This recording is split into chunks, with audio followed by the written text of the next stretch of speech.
Hey Exercise Confidence followers, so today we are sitting down with Arash Randjbar. He is a digital content creator out of Ottawa, Canada. Arash has a very dynamic background and is pretty diverse. He definitely came across as very wise to me. He's very much an observer and he's very much a deep thinker, which I feel has led to his self-confidence being very deep-rooted in the man that he is.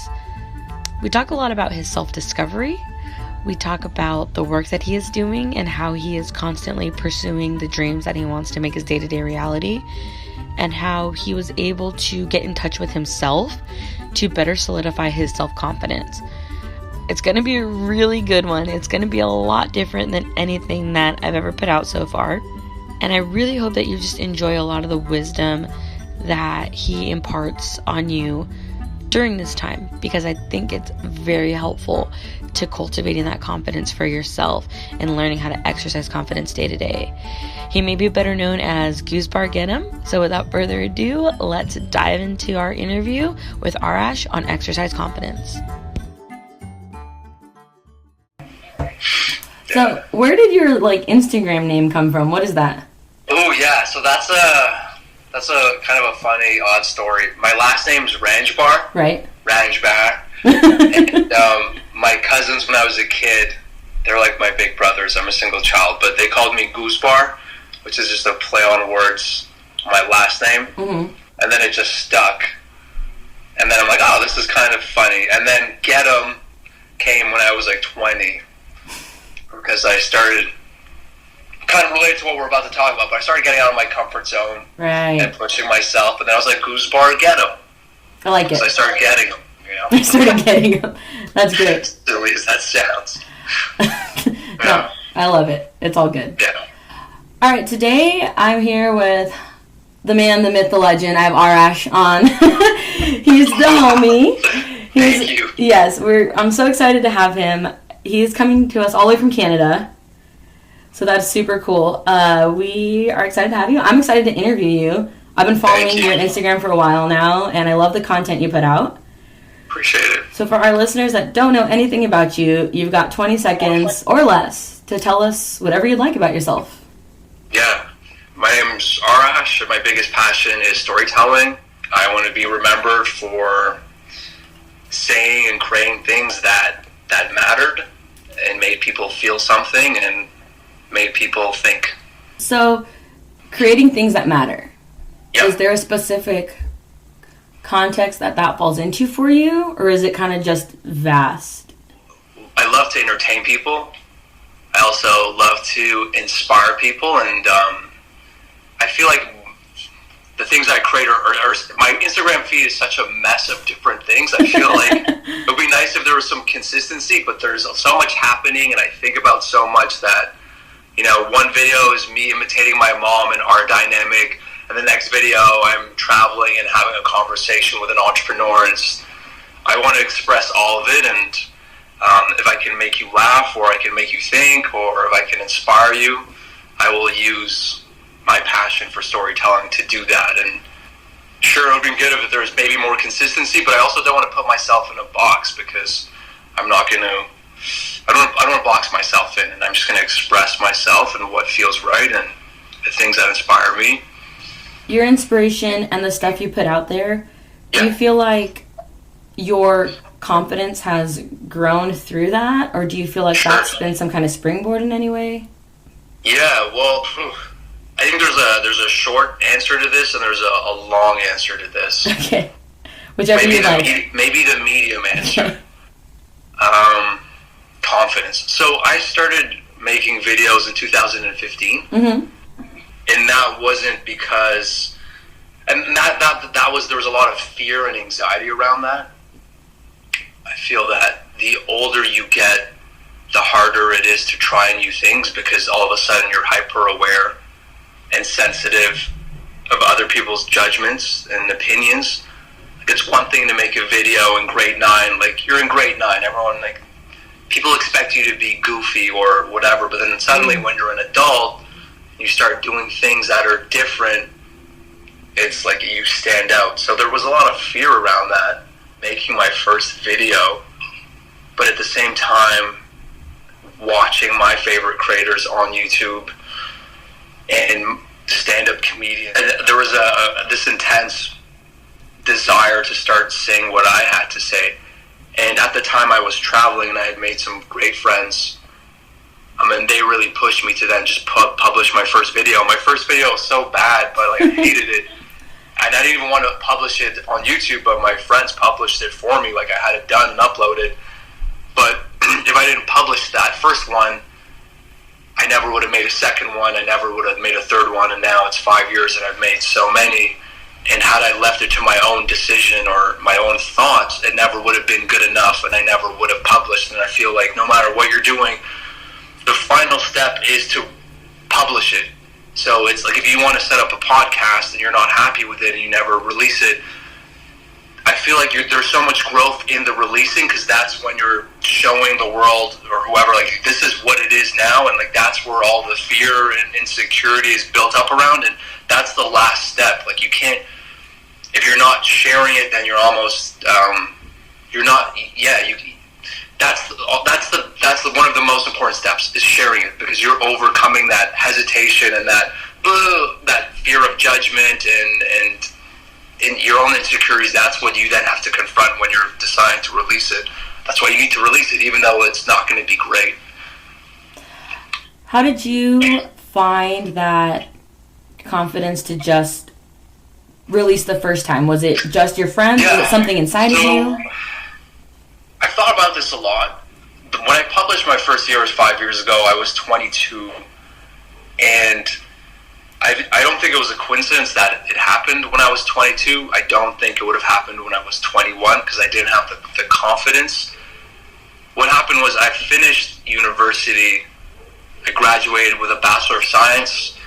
Persian dream. I thought I was going to be a doctor. Oh, right. Realized very quickly in university that high school science and university science are not the same thing. Mm-hmm. I can't cheat my way through university. I don't like science as much as I thought I did. So I finished the degree because this all came to me in third year, where I realized, like, no, this isn't for me. So at my fourth year, before doing anything else, I wanted to then just take a year for myself and travel and learn who I am and what I want to do next. That was scary because, my parents weren't exactly excited, or weren't like, oh yeah, that's amazing, go find yourself. No, there was a lot of resistance around that. Mm-hmm. There's also a lot of inner resistance because, like, I'm from here. Ottawa's just like a big town. There's only 1 million people here. It's not a big place, and you're about to jump into the unknown. I'm about to leave the city that I've grown up in to go somewhere where I don't know anyone. There's all these fears, but then there was a longing, and on the other side of that, there's also this intense curiosity to go figure out what else out there, and then who I am. So by taking that dive and then doing all of that, and then letting myself go on that experience, you gain confidence, because you're getting out of your comfort zone. And then on the other side of that is you, and you get to learn how to spend more time with yourself. And it kind of sounds cheesy, but I don't think people in their 20s don't. Like, you just realize it's not natural, or it's not like, so much time in your teenage years you're just spending time with other people. In university, you're surrounding yourself with other people, and it was just kind of like a 22. I realized I don't even know how to spend time with me, and that's hard. Mm-hmm. When you're traveling, you learn how to become your own friend, and just all the experiences I was having traveling really gave me the confidence to then try this YouTube thing, and also I think there was this sense that I wanted to share what I had experienced that year. So there was fear, but then there was also this desire to share, and at that time, that desire to share and create was stronger than my fear, because I was traveling and I wanted to show people where I was, and that just was stronger at that moment than the fear of, what will people on Facebook think? Mm-hmm. Did you go on your trip alone? Yeah, I went alone. Before I went on that trip, there was also something that I did that would have terrified me at any point, but I 10-day silent meditation retreat. Okay. I was 22 at the time, and it's silent. There's no distractions. There's no phone. Like, you are just gonna run into you and everything that you thought you've gotten over, but you actually haven't. Things that you've pushed down, everything comes up, and you're just dealing with everything from childhood, and there's nothing to distract you from anything. But then on the other side of that, you find space between you and your thoughts and your emotions, and then that you build more presence and self-compassion and self-love. So you go through an experience like that, and you can't, of course you feel more confident because you're good. You know that even when there's a shitstorm happening in your brain, you can give yourself space and distance, and you'll come out of that, and that's just temporary. So for me, I don't think confidence is accidental. I think we find confidence when we do the things outside of that scare us. I don't think it's standing in front of a mirror. I am confident. I don't think there's like, you just listen to an audio on YouTube. Like, sure, you can motivate yourself, but it's not like, oh, I'm going to listen to like confidence ASMRs and the law. No, like, you got to put yourself in that situation where you're not in your comfort zone. And then when you come out of that, then you realize you're okay and it wasn't that bad. Then you feel confident, more confident. Do you like being out of your comfort zone? No one does, but everything that you want in your life is not in your comfort zone. Like, from love to professional fulfillment to personal fulfillment, there is nothing that you want that's in your comfort zone. The only thing in your comfort zone that you want is food and sleep and Netflix. And if you do that all the time, what are you gonna do? Like, that's a recipe for nothing. Yeah, big time. So yeah. You mentioned the word inspiration a couple times, which I think is important because I feel like inspiration is very personal to every person. Do you have like a person or a moment in your life that was like most inspiring for you? When I was traveling for that year after undergrad, I was in the Middle East for a year, and I think just being, in the Middle East, you're in this place where that just predates Western society. You're at the start, really, of, like the Middle East. I was in Israel at the time, and that, traveling through that country, whether it's Islam, Judaism, or Christianity, that country has really shaped a lot of the world. So you're walking through the street is older than the Bible. Like, you're just wondering who has been down the street throughout history, and here I am now, and I was surrounded by the Mediterranean Ocean, and whatever religion or whatever you do or do not believe in, you feel that there's a call to prayer happening. There's the Mediterranean, there's churches and synagogues, and it's just like, it's a lot, and there's so much beauty there, and I just felt part of something bigger. Mm-hmm. And I just felt that I just felt I was in a place where, like, it wasn't the most fun place in the world. Mm-hmm. Like, where I was living in an old little city. But, like, when I'm 20, it's like, oh, I want to go to the bar and the club and have fun. But then I realized, here I am just watching the sunset, sitting on this 3,000-year-old seawall, mm-hmm. and I'm having more fun than I've ever had going to Cancun or Miami. And that's what matters more. Yeah. Yeah, super inspiring for sure. And then that moment, I'm sure, was able to kind of stir in you a sense of wanting to then be inspiring to either other people or other scenarios. Yeah. You kind of find out what matters to you. Mm-hmm. But then it's also, there's resistance around that, because you kind of, like, I felt like at that moment, I felt there was some resistance, because it's like, well, here I am at 22 realizing that just me watching the sunset is the most fun I've ever had. Now I feel like I'll have less in common with the average person going back home, and they want to just get plastered, and where I'm like, no, like, now I realize, like, that's not fun. So it's almost like, how much of this do I want to let myself feel? But it's just like, just facing whatever you feel with courage, and being like, okay, well, if this is a realization I've had, then that's the realization I've had. I I can't go back to what I was before. I mean, I think that there's some fear around, figuring out who we are, because the closer you get to that, you can't, there's new information that you don't forget, and you have to then act on it. And if you're not, then you know you're not, which also sucks. Some people try to make themselves foggy and blurry because it's I think there's fear and resistance around going in. I can attest to that. I know that when my back's been against the wall because it's me versus me, it's almost frightening. Right. Because you don't want to have to face yourself or deal with that. Sure. Because what if you don't like who you are? Right. I think that the good thing is we do kind of get the choice at the end of the day to change or stay. To be new or to be stagnant. Right.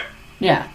Do you consider yourself like a philosopher? Like, the way you talk is very philosophical. I mean, on my Instagram bio, I have the word philosopher, but like I misspelled it purposely with an F, because I'm like I can't walk around like, yo, I'm a philosopher. Like, it's not like an asshole, but I think a lot, and like I don't know, like it's what makes somebody a philosopher. If it's the quantity of thoughts, sure, I am, but if it's the quality, I don't know, because I just think a lot, but I don't know if they're good thoughts, but I think deeply about things. But I also feel like comedy is more philosophical than it is just like shit and sex jokes. Like, for me, I'm like, okay, like can we get somewhere deeper with this, because what is this human existence that we're all going through, and like, let's make something that everyone can just feel like that cathartic release. We're like, I'm not the only one that feels this way, or so I feel like philosophy, you can channel it into anything. Comedy, storytelling,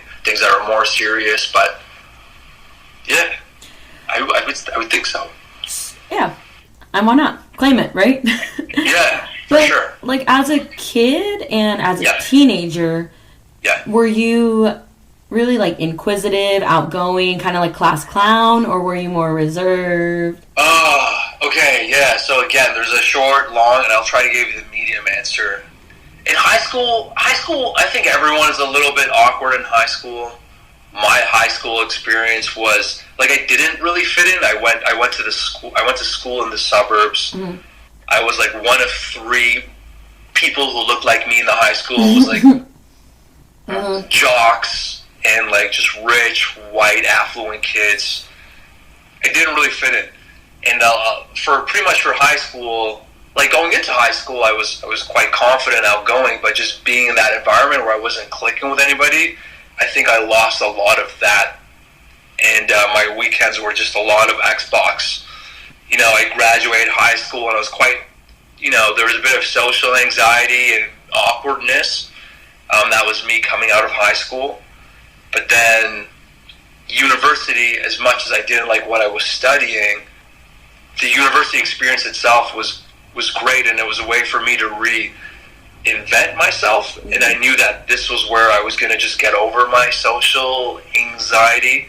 I'm not like diagnosed with social anxiety, but just like it's not like clinical. It's more just like that, like like the awkwardness of just a new conversation or striking a new conversation. Yes. But so what I did in university is I just used university as this playground where I was like, okay, go to class, sit somewhere different every time, and say hello to the person next to you.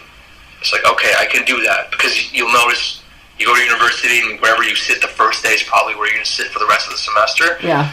So I would do things like that, and who I was going into university and who I was coming out was significantly different, because I was doing all these little things where I was forcing myself to get out of my comfort zone in social situations, and like raising my hand in class and asking questions, or going to see the prof during office hours, or talking to the people next to me, or like telling a girl like, hey, I think you're cute, and then running away. Like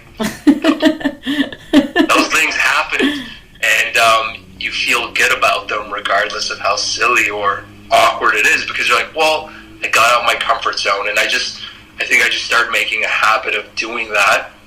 And then by the time I was in the Middle East living there, the next thing for me was like, all right, well, talk about how you feel and create what you want to create and share it. But if it wasn't for all those moments and hellos and awkward encounters encounters in university, there would be no first video. Like, it just, the things we chew off get bigger and bigger. Mm-hmm. If that makes sense. Yeah. And so if you're on this journey of, self-transformation, the things you're doing now are so important and scary, but you'll almost look back on them in 10 years from now, like, oh, like, that was funny, that's where I started, here I am, and like, in 2 weeks I'm going to do stand-up comedy. It's going to be my 7th time. And I've loved stand-up comedy for the longest time ever, but I was something that, like, that's out of my comfort zone. Like, turning on the camera is my comfort zone because I can stop, pause, refilm, edit. There's a lot I can do. Right. I control it. Yeah. Stand up your life. You're really, like, almost as if you're naked. But because I've been making videos for 5 years and the confidence that's come from that and life, it's like, now I have the confidence to get on stage and just do this as bad as I'm doing it because I'm just starting. But then I'm doing that, then I have more confidence to be like, I'm going to keep doing it, and then it feeds into other things. So, yeah. It all feeds into each other. And you can start so small. Like for me, it was like asking people what time it was. I knew what time it was. It was just like, just ask the person next to you what time it is. Like, don't overthink it. Have a conversation with someone. And that's where I started at 17, 18. Like, I was looking, okay, no, let me take it a step back. Like, look at someone in the eye. Okay, cool. Don't look at your feet when you're walking on campus. Like, make eye contact with people. That's step one. So, if there's anybody that's like, I feel like whoever's listening to that, like, you're ahead of me where I started. So you're good. Like, just that was the first challenge. Eye contact. Make eye contact and ask somebody what time is it. So that's it. That's awesome, and I think it's important to share these little anecdotes. Yeah. Because I know for me, kind of trying to navigate all that, I look at myself when I was 18 and I first started university, and I was like, oh, that hurts my soul to look back at her. Yeah. But yeah, a lot of growth and a lot of opportunity. It's kind of saying yes allows for that, and I think you have to, like you're saying, start with little things.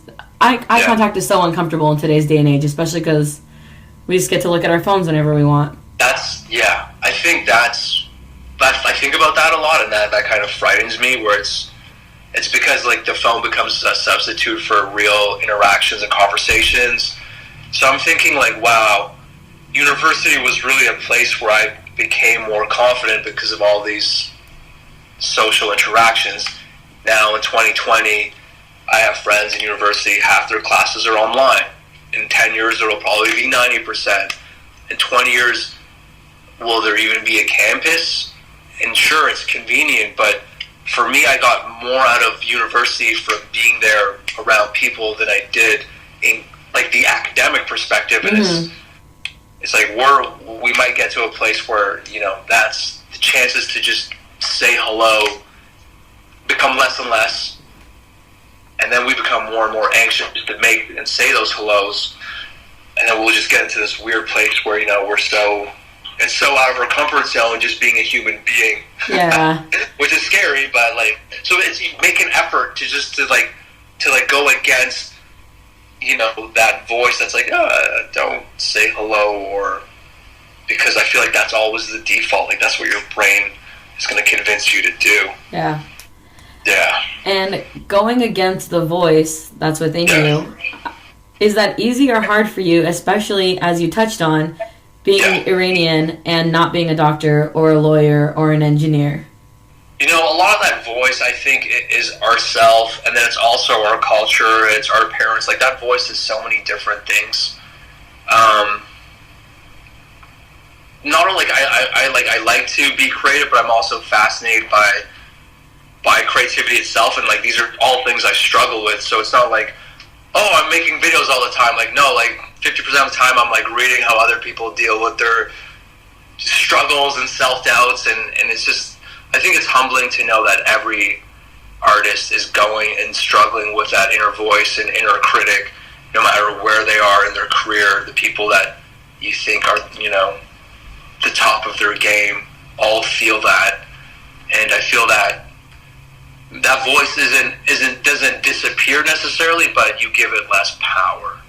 I like that. And yeah, so for me, it's like, okay, well, I've been doing this for 5 years. That voice, I'd be lying if I said it's still there. It isn't there, of course. It is still there. But now, when it's telling me things, I'm like, you lie a lot. Like, you lie. Like, I know what you're saying is a lie because I've made things, and you've told me it sucks, and it's turned out to be amazing. Actually, you tell me it sucks every time I make something, and it turns out to be fine. So I don't need to believe, like, you're here, but, like, I'm not listening to you. And if anything, it's like, well, now that you said that's not a good idea, I'm just going to do it because I know that I have to act on it. Go against what it's saying. Yeah, be vulnerable. Just put yourself out there. Oh, man. You're a deep conversation, sir. Yeah, there's a lot happening. No, it's great. It's great. Yeah. But do you think because you did get the opportunity to grow up as an only child and having a lot of time in your own head, has that made you such a deep thinker? See, like, I would say yes, but then I also don't want to be like, well, if you're not an only child, then, like, it's a write-off. I think, like, for all I did in high school was play video games, so it wasn't like I was, always thinking deeply about stuff. Right. It was more like, just escape. But I think traveling, really, that's where I started having the space and the time to think and reflect. And I also realized, well, life requires thought. We can't live in our brain. I'm not going to advocate, or after being in, meditation retreats, I've realized, okay, well, if you play that game too much, your brain's also not the place where you want to be living all the time. Like, it's not. Yeah. But it is an ally, it is a tool, and it's there to help you, engage with it. And yeah, I think what it is. I'm a sensitive person, so I feel like I'm thinking because I feel a lot, and that could be biological. That could be I grew up with a single mother, so I think I've been also just sensitive of how she's felt as a child. Just seeing her struggle and trying to hide it from me, but just me living with her, there was a sensitivity I think that was built around just being there and my upbringing. Now I feel a lot, and I feel like from my own experience and the interviews I've heard with other artists, that's where a lot of creativity comes from. There's almost a hypersensitivity to life where you walk down the same street as somebody else, but you felt so many things because there's a homeless guy begging. There was two girls that are just taking selfies, and it's just you're feeling all these little things, and where someone's just walking down the street, and you're just what's happening? Trying to make sense. Yeah. I like that you mentioned that you're a sensitive person and you feel a lot. Yeah. I personally feel like it is super important to growing your self-confidence to be self-aware. Yeah, big time. Especially of those things. I know that I am the exact opposite. I know that I'm very, I need to work on my empathy sometimes. And sometimes I'm insensitive in the way that I view things or the way that I say certain things. And I have to be aware of that because I don't ever want something I say in my expression to come off wrong to somebody else. Right. That might hinder their growth. That might make them now lack their own self-confidence just because I can't keep my mouth shut. Yeah. Self-awareness is really important. It definitely is. There's this book I read, and there's 4 different personality types that I read in it, and I don't know if you've heard of them. They're caloric, sanguine, phlegmatic, and melancholy. But I'm gonna link that book, listeners, because I think it's a great way to find your dominant personality type. Yeah. And it's an old school book. It's a little cheesy, but the test that's in there to help you figure out your temperament is what it's more about. It's not so much like a personality test. It's kind of where you operate from and what your temperament is, and then your strengths and your weaknesses, your good and your bad. And so that definitely helped me a lot because I got the one that's very much strong-willed, kind of stubborn, and And it's helped me a lot to be more aware of the situations that I put myself in with other people. Yeah. I think for me, those tools are great, and if you're lucky to have, I think good friendships are people who are also going to call you out on. Oh yeah. It. Mm-hmm. And I feel like any relationship, whether that like romantic or like as friends, is really also a reflection of who you are. And a lot of times it's like you see that, you're like, oh fuck, I don't like what I just saw. Mm-hmm. But then you need to have those hiccups to realize, well, I didn't like who I was in that moment, and for me now to become better and more empathetic or more selfless, I need to reevaluate how I'm coming to this. Yeah, and like while I was traveling, I did meet those people, which helped me then grow, because again, you have hiccups, and that was the first time I've lived with like roommates. I had 3 roommates too, and it's just like everything's good, and there's like the honeymoon phase. You're like living with all your buddies, and then life starts happening, and then you start being you, and then that's going to affect how other people feel, and then you get that feedback, and you're like, okay, I should be more considerate of X, Y, Z. Mm-hmm. I think that moment of self-reflection and self-awareness also puts you outside your comfort zone again, because it's almost that moment of like, I messed up, I'm wrong, and like we never want to do that to ourselves. Yes. We don't want to be our own like police. No, we don't. In traveling with other people and your roommates and what have you, there's a couple things I want to touch on there, because everybody I've interviewed so far has all advocated for traveling, helping with self-growth, self-confidence. And I think it's really cool how essentially everybody I've interviewed doesn't really know each other. There's people I know from different walks of life, but they've all brought that up and how some sort of travel really helped with their growth. And so for you, I want to kind of touch on where you went, why you went there, and then I'll ask you the other question after. Sure. I spent a year in Israel in the Middle East. It's like it's like a very like sensitive place to say, because right away it's like, is it Palestine? Is it Israel? So like I went to Israel/Palestine. I lived in a city called Akka, which is northern Israel/Palestine, depending on who you're talking to. And I was volunteering there at the time. So it was this way where I could travel, but also I could be somewhere else, but also be taken care of. Like my family and I were Baha'i, that's our religion, and our shrines and our institutions, all the headquarters, if you call it, they're all based there. So there was about 800 volunteers there at any given time from around the world. So it was a way for me to be somewhere else, put in 40 hours a week, and in return I was like given food, a stipend, accommodations, and that time and space to like figure out like who am I and what am I going to do next. And then so I finished my degree in sciences, realized I didn't like sciences, fell in love with storytelling. So then I did my master's in media and journalism to kind of make up for that educational gap.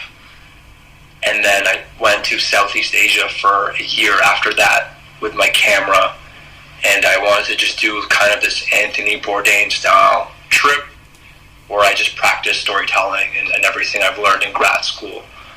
And that was by myself. Like there was, and when I was in the Middle East, I got there and there was people, similar values, we had the same religion, so it was easy. Like we were all there, like you make friends. Mm-hmm. When I was in Southeast Asia, I was like, I traveled, I knew nobody. I was in Bangkok for a month, and like I didn't know anyone, nobody spoke English, like didn't talk to anyone really until like for a month and a half. Like I just got there with my camera, and it's like I became my own friend. Like I had nothing, there was no other option. So I couldn't stay in hostels because I was teaching English online at the time to pay for my trip while I was traveling. So I needed quiet. So I had my own Airbnb in the middle of Bangkok. I was there for a month, which was too long. But the Airbnb was 50% off if you stayed for a month. So like there was like, it was dark and it was hard, but I was able to, be my own friend in those moments, reach out to friends and have conversations when I felt like I was longing to talk to someone. And you have those experiences, and then I was making some really cool things there, and you come back from that and you're like, okay, like things that feel a bit easier, having that self-confidence of like, if I know, like, if I'm in another city and I don't know anyone, I can be good. Like, and if they speak English, I'll make friends, because like by the end of the month I was like, sign language with the barber, they like wanted to hang out with me, but just like having that self-knowledge that you'll be okay. Even if you're in a place where you know no one, your family is 7,000 miles away, and it's just you. And if you like died right now, no one would know. Like it was just hard. Like Bangkok is New York, but louder, dirtier, and bigger, and like third world poverty in the mix too. So it's just like, but I was okay. Did you know all of that before going there, or was it kind of a rude awakening? I knew nothing. I was like, I just want to go, and I don't want to start working. I want to just tell stories. I want to create stuff. So before I end up in an office, I just want to go have this year for myself. And because my biggest thing was like, I wish in Israel, in the Middle East, that I knew everything I knew now about film and filming, and so I'm like, let me go have that trip now where I'm traveling, where I can take my camera and create those things. And I did, and it was great. And now I'm at a place where I came home because it's fun to create, and I love to embrace my creativity, but also at the same time, financial stability and independence. I started becoming more important towards like halfway through the trip, where I'm like, okay, well, why do I create the things I want to create? Like, do I want to be famous, or do I do it because I love it and it gives me joy? And if I do it because I love it and it gives me joy, then how can I find a balance in my life where there's a balance of stability and creativity? And that's where I'm at now, where I'm trying to figure that out. Because I was like, I don't want to work a 9 to 5. But then I'm like, okay, like I'm in a 9 to 5 now. There's creative aspects to my job, and there's balance where I come home from work and I get to do and I get to create. And if it happens and I'm able to then, support myself through my creativity, that would be great. But I think as a creative person, if you're coming to it with the hope and the expectation that this is going to feed you, then it doesn't become fun. And then you're putting so much pressure on yourself, and then it almost becomes this thing where it's like, like, damn, like this video only had 300 views, like this is supposed to pay rent. Like, no. So thinking now more long term, it's like, okay, no, I'm doing this because I enjoy it and I want to make people feel things, and it's not because I need to have a blue check mark next to my name on Instagram and it doesn't have to pay my rent. I need to do this because I enjoy doing this, and I also want to take care of myself. So that means trading 40 hours of my life every week, then so be it right now.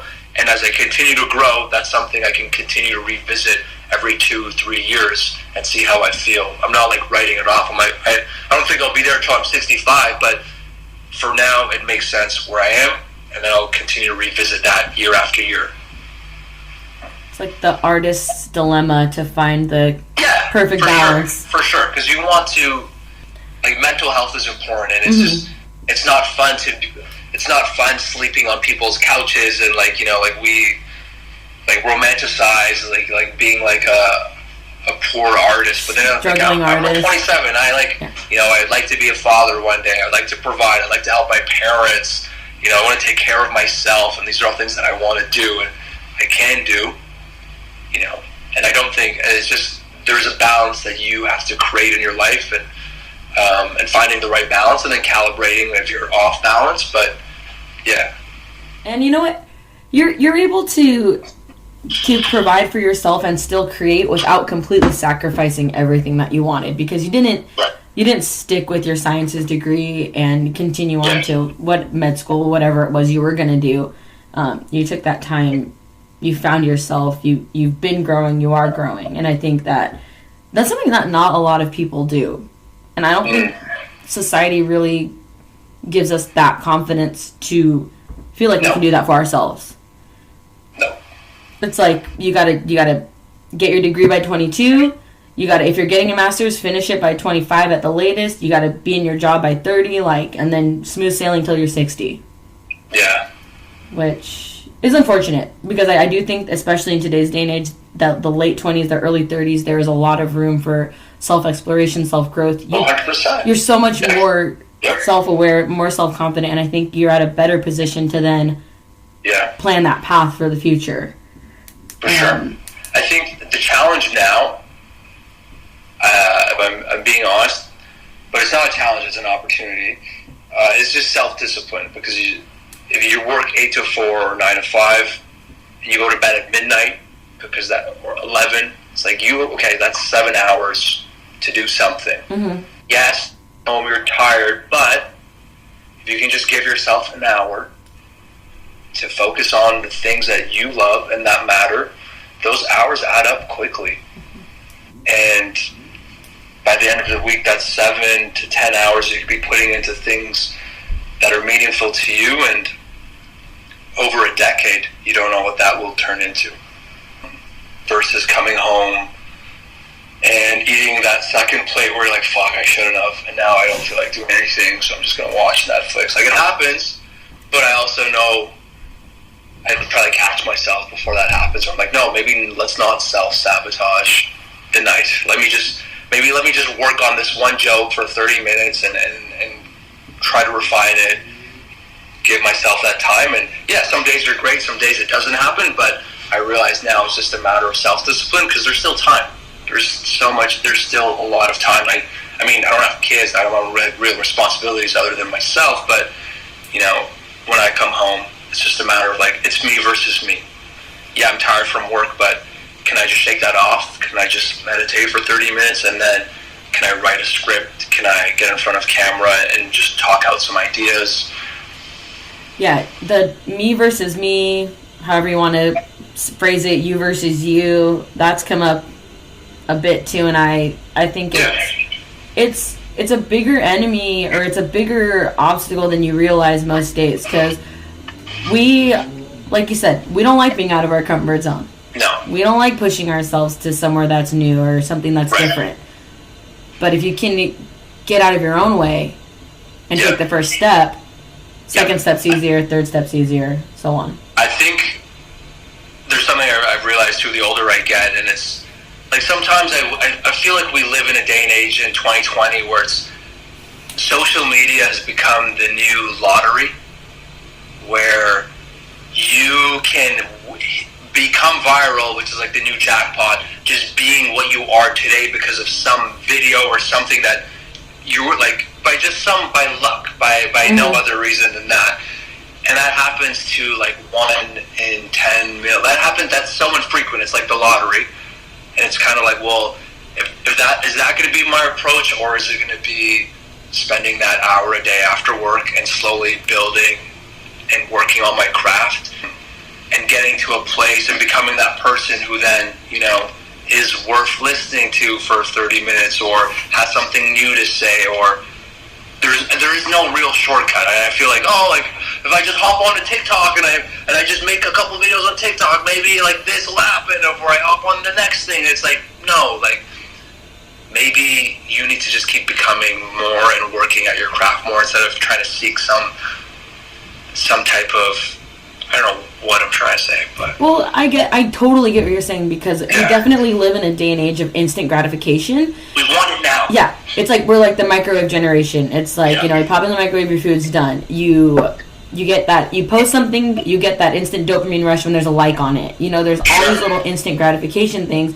and I think that it's definitely dulling that worth or that sense of gratification that you get after you've put in a long time, or whether you, like, when we see pro athletes, like, they didn't become pro athletes overnight. Like, they probably started as kids, they busted their ass in high school, college, what have you, and it's just that discipline that they have to, like you're saying, cultivate the craft, really work on what they have that they want to show.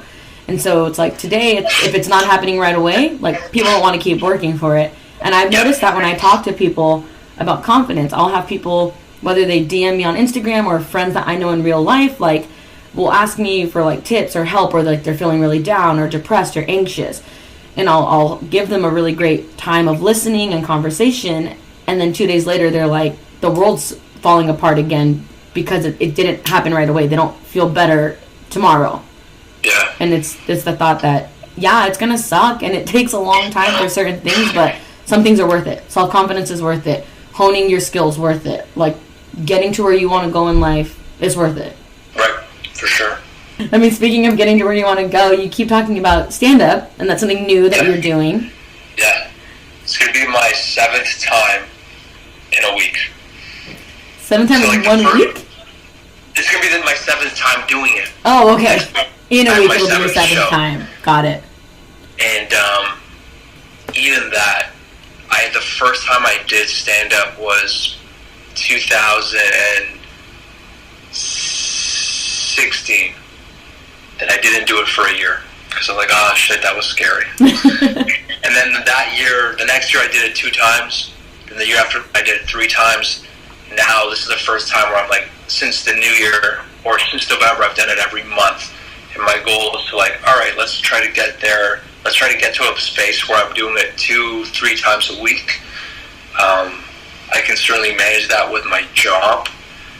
And then once I have that confidence on stage, because that takes time, it's not like you just show up and you're confident, I can then combine that with my passion for video and storytelling, and maybe I can create this cool intersection between stand-up comedy and YouTube and video, where I can create my own like weekly episode where like called like This Is Comedy, and like here's my new 3 minutes, and it's kind of like the backstory of the writing, and a vlog meets comedy meets stand-up meets real life.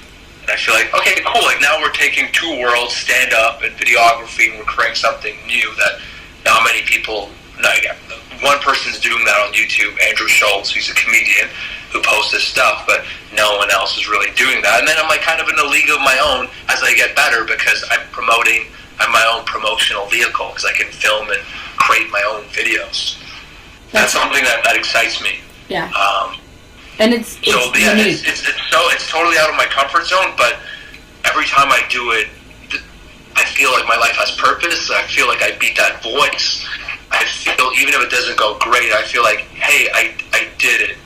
I'm still, like, I haven't given up. Like, you know, I work in an office, and, like, I don't like to judge people, but, like, some people look like they gave up 20 years ago. I'm like, okay, like, I'm just doing this now to keep my inner child alive, and that gives me satisfaction, because a lot of people just, like, don't pay it any attention, and they don't have real hobbies.